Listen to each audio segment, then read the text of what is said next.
E o som subiu e o som desceu, estamos de volta aqui com o Falange Cast depois da Guerra Infinita com o Bloco 2 para falar dele, o Peppa Pig, Thanos. Palmas, por favor, Thanos, que ele merece. Cara, Thanos, 2 pontos, o melhor vilão da Marvel? Eu acho que sim, a gente pode acabar o Bloco 2, então? É isso, gente? Pode falar o único também, né? O único vilão da Marvel. Era melhor colocar assim o título do Bloco 2. Né, mas vou fazer o quê? O único não, porque tem o Loki. Loki é vilão. A gente adora o Loki, mas ele é vilão, gente. Ah, eu acho Inclusive... que o único... não é vilão. Porque tem o do filme do Capitão América. No Guerra Civil. Tem aquele cara da Guerra Civil que é muito bom. Zemo. O Barão Zemo? Exatamente. Tu acha ele bom, cara? O melhor vilão pra mim até Thanos. Tu gosta de Adam Sandler, cara? Eu sempre esqueço. Tu gosta de Adam Sandler, cara. Enfim, Eu gostei do Zemo também. Nossa, e tá, então eu só voto vencido, eu vou ficar calado. Vamos voltar aqui pra... Desculpa, Bachiri, diga. Não, é porque eu acho que assim, se você olhar o vilão em si, as ações dele em si, talvez ele não seja muito impressionante, mas o que ele consegue fazer com a cabeça dos heróis, eu acho que é isso que importa mais no fim das contas. É verdade, é porque a gente não vê literalmente o Zemo fazendo nada, né? Então você tem a sensação de que as coisas vão acontecendo. Só que só aconteceram porque ele estava ali por trás, né? É verdade. É um cara de muitas maquinações. Faz sentido. Adam Sandler. Enfim, então a gente vai falar aqui de Thanos, né, no bloco 2 do Falange Cast depois de Guerra Infinita. Pauta aqui. Então a pauta tá dizendo a recepção geral de Thanos. O Thanos é um bom vilão? É, né, cara? Porra, vai. Eu acho que vilões que tem um motivo, vilões que você fica falando assim, caralho, esse filho da puta tem razão. Né? Sempre deixa uma pulga atrás da orelha. Tá aí o Killmonger do Pantera Negra que não me deixa mentir. O Killmonger tava certo, né? O Thanos não, mas o Killmonger sim. O Thanos tava errado? Não sei se o Thanos tava errado, cara. Por mais que o Thanos ele não seja mais difícil concordar com ele do que com o Killmonger, você consegue entender que tem uma lógica na missão dele, por mais que você não concorde. Então acho que é por isso que ele funciona muito bem, porque você segue acreditar nas motivações dele apesar de não concordar. Thanos é um democrata. O Thanos falou, metade da população do universo sem distinção de classe, cor, religião, credo e extrato social. O cara é um democrata. Se bem que eu duvido que essa metade que morresse incluísse ele mesmo, né? Aí eu já não sei. Eu acho que se você tem todas as joias do infinito, você pode dobrar o universo ou tirar metade dele. Não era melhor dobrar, né? Mas aí um dia os recursos iam acabar, porra. Então, mas a questão é a seguinte. Tem duas questões desse plano do Thanos que as pessoas estão reclamando muito. Não, ele podia simplesmente dobrar o recurso, dobrar o universo. As joias do infinito do cinema, elas têm uma escala de poder muito menor do que as joias do infinito dos quadrinhos. Sim. Então a gente não sabe se seria possível, com aquela manopla do cinema, dobrar o tamanho do universo. Porque mesmo a joia da realidade, por exemplo, que teoricamente poderia mudar a realidade para sempre, vocês podem ver naquela cena que acontece lá em Lugar Nenhum, que o Thanos ele muda a realidade, ele transforma o Drax em pedra, ele transforma a Mantis num novelo de lã, mas quando ele sai daquele lugar, a realidade volta a ser normal. Ou seja, talvez as joias elas não sejam tão poderosas quanto a gente imagine. Verdade. Não, no filme realmente, o nível de poder das joias é muito menor. Aquele negócio, quando aconteceu isso, ele saiu do recinto e tudo voltou ao normal, tem até um susto. É assim? Porra, se eu soubesse, o pessoal não tava tão assustado se soubesse que era assim. Exatamente. Tem até, cara, tem um meme, não, e falando ainda de comparações, né, gibi, filme, gibi, tem um meme que tá rolando por aí, que achei foda, assim, é dividido em dois, de um lado tá o Thanos do filme, aí tá assim, apaga metade da vida no universo para garantir a sobrevivência em longo termo da vida sobre sua, de maneira geral. Ele acha que tá fazendo a coisa certa, mas tem que fazer as piores escolhas pela mais nobre das razões. Esse é o Thanos do filme. O Thanos do quadrinho quer comer um esqueleto. Verdade. Isso pra mim fecha a conta. Isso pra mim resume a diferença, porque é verdade. Eu falei isso no primeiro Falando de Cast, eu rumo à Guerra Infinita aqui. O grande gol do Thanos do Gibi é ter um relacionamento amoroso com a própria morte, que é uma entidade que é um esqueleto com a manta, né? Ele queria dar uma sarrada na morte, era só isso que ele queria. É um motivo nobre? Cara, é um motivo nobre, o problema é dele, entendeu? Ele curte uma bacia, curte um rádio, sei lá, esqueci o nome do fêmur, sei lá, é problema dele, entendeu? Mas, porra, vai dizer que o vilão do filme é pior do que o vilão de Gibi, vocês estão de sacanagem, entendeu? Você aí que tá ouvindo e acha isso, você está de sacanagem. Prossigam, por favor, antes que eu me exalte um pouco mais. Eu acho que o Thanos, ele é um grande vilão, porque, primeiro, a competição não é exatamente maravilhosa. Mas você junta todos os vilões da Marvel e não dá grande coisa. Mas ao mesmo tempo, o que eu acho legal é que o lance que a gente falou de não ter tempo para os personagens se desenvolverem e tal, os personagens se desenvolvem em seus filmes solos, ok, fazem parte do grande universo. Só que acho que a forma legal que eles contornaram isso foi colocando o Thanos como protagonista desse filme.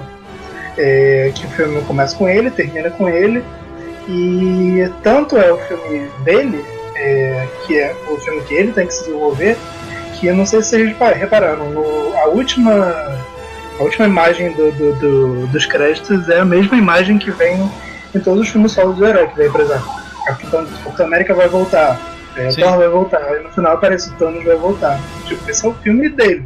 Quem tem que se desenvolver é ele. Os outros personagens estão ali para contar a história dele. Pô, concordo total com você, professor. Tu fez o diagnóstico perfeito pra mim, cara. É isso aí. É por isso que a questão do desenvolvimento não me incomodou tanto, né? Como a mãe falou no primeiro bloco, é por aí. O filme é dele, cara. Então, e eu acho que eu não esperava que ele fosse tão humanizado nesse filme, assim. Eu tomei um susto. Porque eu esperava uma coisa mais pro Ultron, sabe? Do que pro Killmonger. Esperava uma coisa mais de vilãozão maniqueísta mesmo. Eu nunca achei... Pô, você tem raríssimas situações ao longo do filme que o Thanos faz uma feição que não passe calma, sabe? Que não passe alguma coisa... Você não vê ele fazendo cara de descontrolado e com o olho arregalado e gritando, não sei o que. Você vê isso pouquíssimas vezes no filme, né? Eles conseguiram fazer com que ele parecesse muito razoável. Sim. Isso que é o mais legal, né? Sim.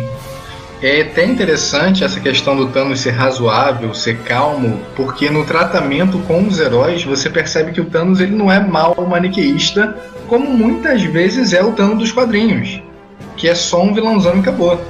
Tanto é que quando o Tony Stark está para morrer, o que o Thanos fala com ele é: olha, quando eu terminar, quando eu vencer, e eu vou vencer, eu vou matar metade da humanidade, mas eu te respeito pra caramba, eu quero que a outra metade que sobreviva lembre de você e do que você fez. Isso demonstra que realmente ele não é mal, naquele sentido de ele é mal porque ele quer destruir a humanidade, ele quer o poder pra ele. Ele realmente acredita que o que ele está fazendo é o melhor para todo mundo, e ele, mesmo acreditando que a posição dele é mais certa, ele consegue respeitar os inimigos que pensam de uma forma diferente. Não, e quem esperaria ver o Thanos chorar, por exemplo? Porra, ninguém apostaria nisso, cara. Porque o Thanos no gibi sempre foi maniqueísta pra caralho. Então, vamos mandar real, sempre foi o Darkseid de amarelo e azul, sabe? Não passava muito além disso, né? E então, assim, essa construção de personagem do MCU, nesse caso aí, pra mim, é um dos pontos altos, cara. É difícil você ver um personagem do MCU tão bem desenvolvido quanto foi esse Thanos aí. Eu digo mais, é difícil ver um personagem tão desenvolvido, e é difícil você ver um personagem digital tão desenvolvido.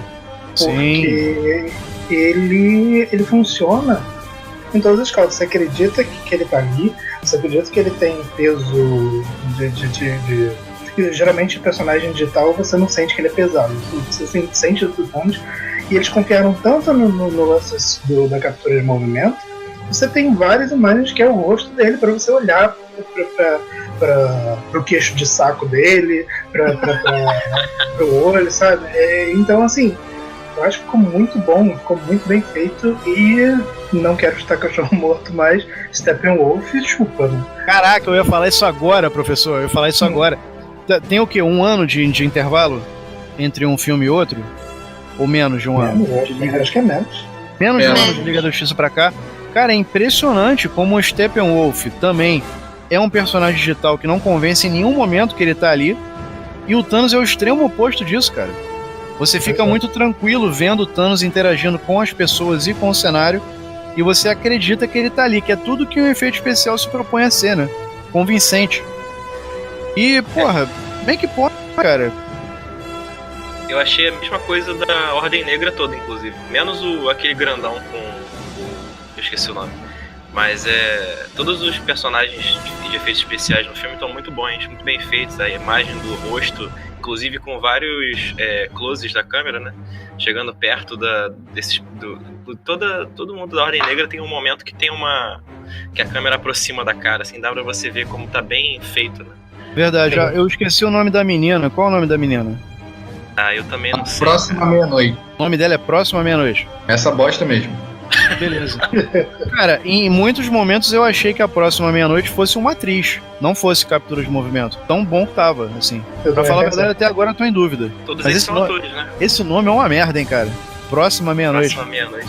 Qual é o nome original? É isso que eu ia perguntar. Qual é o nome original? Você lembra, mãe? Proxima Midnight.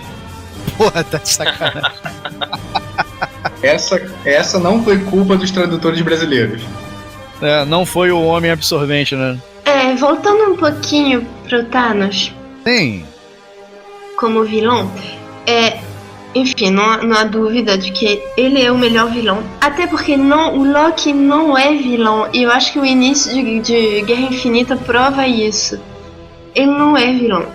Senão ele ia simplesmente servir o Thanos e ficar quieto. Ele não fez isso. Enfim, mas o Thanos sim é muito bom, porque justamente ele não tem isso de querer o poder só por ter o poder. Eu acho que ele é muito mais complexo do que isso. E essa questão dele querer interagir com os heróis que ele enfrenta, querer entender eles, é o ponto forte dele, porque justamente porque ele tenta entender os humanos, ele consegue derrotar eles, porque o Thanos, ele entende que os humanos não estão prontos para sacrificar qualquer coisa.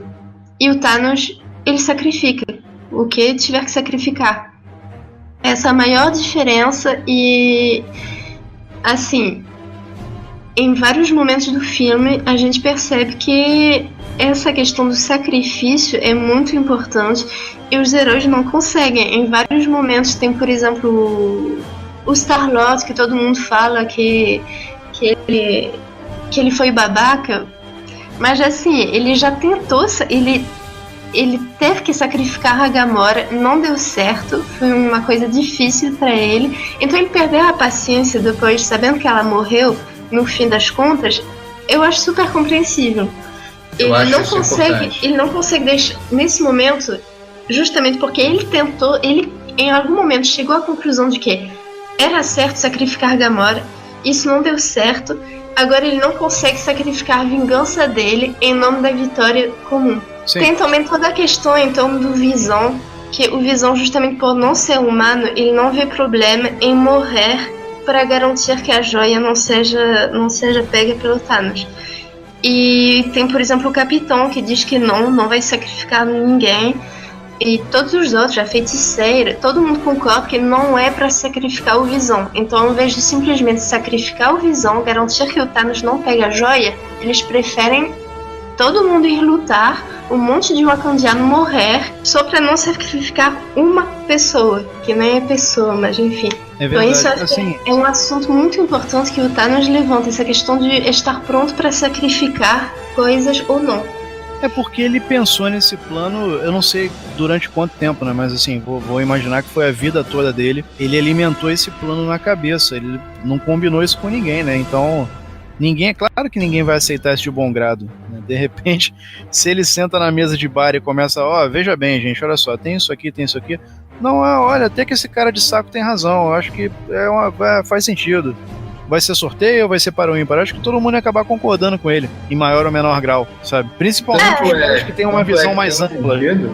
Tanto é que tem sentido o que o Thanos quer, o que o Thanos pretende, que ele consegue atrair seguidores, que são a Ordem Negra.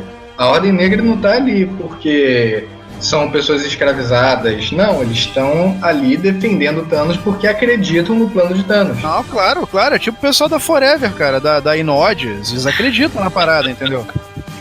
O cara foi lá, vendeu o peixe. Não, vamos lá, gente. Vamos fazer esse marketing de rede aqui. Se você vai se dar bem. Vem comigo que você vai se dar bem e tal, né? Falso Diablo é o publicitário.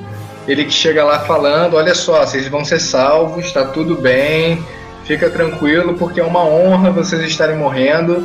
Aquele discurso, logo no início do filme, ele marca muito o tom de quem são essas pessoas que seguem o Thanos. Acreditam no projeto, né, de fato. E acho que assim, tudo bem que é extremista o projeto dele, mas é fácil de concordar com ele. Realmente tem muita gente e poucos recursos. E quando a gente vê o que acontece com o planeta dele, faz sentido querer fazer as coisas diferentes para que isso não se repita em outros planetas. Mas também é aquilo que eu falei. E se ele ficasse na metade dos que iam desaparecer? Ou alguém da Ordem Negra ficasse na metade? Porque ele sempre falou que ia ser aleatório. Sim. Mas com o Thanos do filme, eu acredito que ele não se incomodaria de desaparecer e da Ordem Negra desaparecer. A gente tá quase se convencendo de que ele nem vilão era, né? Daqui a pouco a gente vai falar que o maior herói da Marvel é o Thanos. Aí eu acho que faz todo sentido. O vilão bom é assim. Pois é, o vilão bom é assim. Então o Thanos ganha o troféu Loki de bom vilão. Só tem mais uma coisa antes da gente avançar. É fácil dizer que o Thanos é um bom vilão quando a gente tem a galeria de vilões da Marvel para comparar, onde a gente extrai 2, 3 no máximo. Thanos vai botar um adesivo no vidro traseiro do carro dele assim, falar de mim é fácil, difícil é ser eu. Agora, uma comparação que tem muita gente fazendo depois de Guerra Infinita e que eu acho mais complicada, e a mãe só vai jogar aqui pra colocar lenha na fogueira. O Thanos é melhor do que o Darth Vader? Não, isso fica pro bloco 3. Não, eu não vou botar, não vou botar o João Kleber nessa porra, não. Deu um trabalho do caralho de ficar botando aquele João Kleber da outra vez. Não vai ter João Kleber, mas isso fica pro bloco 3, então a gente vai fazer esse questionamento. Eu vi que nego tirou a calça pela cabeça no Facebook, né? Quando tu perguntou isso lá. Achei que ia perguntar se Darth Vader, passa o quê? Gente, vamos ver. Eu queria fechar o bloco 2, então, com um questionamento muito simples. Vou começar com o professor Lumière. Professor, Thanos tinha razão? Eu já meio que falei disso. Eu não acho que ele tenha razão. Eu entendo os motivos dele, mas não acho que ele tenha razão. Acho que a forma de operar não é essa. Ok, Jano, Thanos tinha razão? Eu acho que não, porque pelo fato de ele ser democrático e matar metade exatamente sem distinguir classe e, enfim, cor, enfim, qualquer outra coisa, ele esquece que a produção não está distribuída na sociedade de forma igualitária. Então, quando você mata metade da população, você vai matar mais pobre do que rico, justamente porque tem mais pobre na sociedade. E a classe trabalhadora que produz é pobre, então vai acabar com a produção de todo mundo. Só isso. Tá. Thanos tinha razão? Foi pra quem? Bastille. Eu ainda não sei responder essa pergunta. A forma de resolver o problema tá errada, mas ele tem razão no sentido de que tem um problema e tem que ser resolvido de alguma forma. Sim.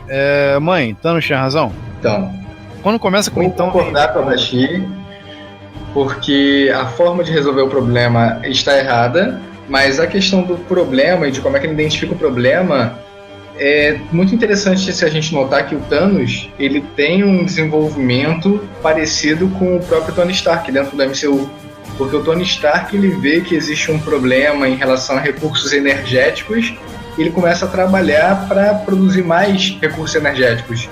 Nos filmes dele, embora isso não seja o foco de cada filme, ele está sempre criando uma tecnologia para dar energia de graça para Nova York inteira, para criar um gerador novo não sei aonde. Então o Tony Stark está trabalhando para produzir mais recursos para suprir a demanda. E o Thanos, a solução dele, na verdade, é diminuir a demanda ao invés de aumentar os recursos. É interessante botar os dois aí em comparação. De repente é porque o Thanos não lê gibi. ele sabe, é um cara pé no chão, ele sabe que não existe recurso infinito, né? Sim, ele ainda não está convencido desse jeito Marvel de fazer as coisas, né? É mais realista em relação a isso. Mas uma coisa que a mãe tá muito curiosa pra ver em Vingadores 4 é como é que vai se desdobrar essa personagem Thanos. Porque o Thanos ele foi construído de uma forma ali em Vingadores 3, em Guerra Infinita, mostrando quais eram todas as motivações da vida dele. Ele passou uma vida inteira buscando o projeto dele. Primeiro matando as pessoas planeta por planeta, para só depois começar a coletar as pedras do infinito. E agora ele conseguiu. Ele foi vitorioso. E ele se aposenta e vai lá ver o nascer do sol, que é a cena final do Guerra Infinita. E como é que ele vai se comportar dali pra frente? Alguém que passou a vida inteira em busca de um propósito, conseguiu o propósito, faz o que agora? Ué, ele vai fazer igual na música do AGP, pô. Ele vai morar onde não mora ninguém, onde não passa ninguém, onde não vive ninguém, igual você viu no filme. Isso, cara, eu nunca achei que eu fosse ter uma deixa pra tocar AGP no Falando de Cast. Olha que alegria que vocês me deram. Isso levanta uma questão, né? Porque se ele já tinha matado alguns planetas à metade da população, será que ele reduziu pra 1/4 depois quando ativou as pedras? Ah, cara, o futuro do Thanos no mais imediatamente assim é porque esse filme, na real, tapearam a gente de novo, né? Porque, tiraram Guerra Infinita Parte 2 do título do Vingadores 4. Vai ser só Vingadores 4. Beleza. Só que não vai fugir de ser uma continuação do que a gente já viu, porque as coisas ficaram completamente em aberto, né? Se você que tá ouvindo tá achando que quem morreu e acabou, você foi tapeado também, desculpa, tá? Porque trocas vão ser feitas. A gente vai falar disso no bloco 3. Mas eu acho que o futuro de Thanos imediatamente é isso, assim. Como é que vão ser feitas essas trocas de quem morreu e quem tá vivo? Qual vai ser o papel dele disso? Se ele vai continuar sereno como ele foi esse filme todo, tipo, sabendo o que deveria ser feito e tal, ou se ele vai ficar descontrolado quando ele vê que deu merda. Vai ter um filme igual o do Wolverine, Velho Thanos. Pode crer. É interessante só notar, pra quem não lê quadrinhos, que depois da saga Desafio Infinito, que é quando o Thanos mata metade do universo, ele se arrepende do que fez e vira um fazendeiro. Ele tá lá, né? Do Globo Rural e tal. Arroba do Boi Gordo, festa do tomate de Patido Alferes, essas coisas, né? Que passam no domingo de manhã. Ele já tá lá. Agora, se arrepender, eu acho muito complicado. Pra essa construção aí do MCU, acho muito difícil que ele se arrependa. Porque se ele se arrependeu, você pegou tudo que você construiu e jogou no lixo, né? Sim. Até porque nos quadrinhos ele se arrepende, mas porque assim, ele se arrepende porque estava apaixonado lá pelo esqueleto, pela morte, faz tudo que ele faz, a morte não dá bola pra ele e ele fala, poxa, que chato, né? Fiz à toa. É diferente. É mais por aí. E nego ainda tem coragem de dizer que esse personagem é melhor que o do filme. Vai se fuder, mano. Não consegui comer a morte, porra, que merda. Deixa eu desfazer isso aqui. Porra, irmão, fala sério. Posso terminar o segundo bloco, então? Uhum. Porra, vou tocar GP, irmão. Sobe o som. Moro onde não mora ninguém, onde não passa ninguém, onde não vive ninguém. É lá onde moro que eu me sinto bem. More onde moro, moro onde não mora ninguém, onde não passa ninguém, onde não vive ninguém.